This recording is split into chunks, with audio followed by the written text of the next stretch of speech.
తెలంగాణలో తొలి దశ పంచాయతీ ఎన్నికలకు ఏర్పాట్లు ముమ్మరంగా సాగుతున్నాయి. ఇప్పటికే మొదటి విడత ఎన్నికలకు సంబంధించి నామినేషన్ల ఉపసంహరణ ప్రక్రియ నిన్నటితో ముగిసింది. ఈ క్రమంలో 395 గ్రామ పంచాయతీలు ఏకగ్రీవమయ్యాయి. మొత్తం 9331 వార్డులు ఏకగ్రీవమైనట్లు రాష్ట్ర ఎన్నికల సంఘం వెల్లడించింది. తొలి విడతలో 8095 సర్పంచ్ అభ్యర్థులు, 9226 వార్డు సభ్యుల అభ్యర్థుల నామినేషన్లను ఉపసంహరించుకోనున్నారు.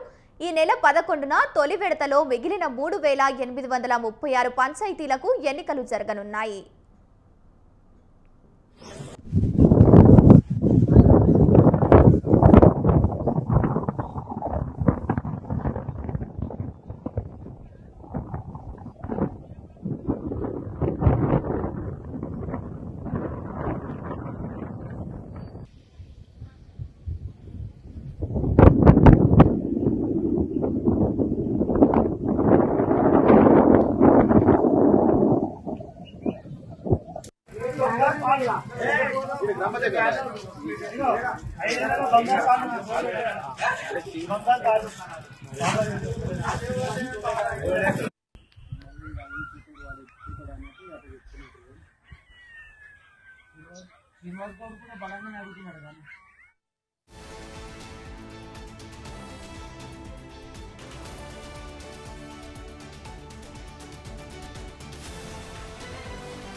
తెలంగాణలో తొలి దశ పంచాయతీ ఎన్నికలకు ఏర్పాట్లు ముమ్మరంగా సాగుతున్నాయి.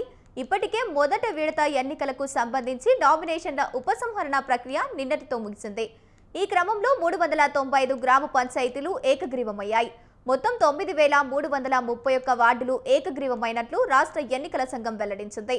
తొలి విడతలో 8095 సర్పంచ్ అభ్యర్థులు, 9226 వార్డు సభ్యుల అభ్యర్థుల నామినేషన్లు ఉపసంహరించుకున్నారు.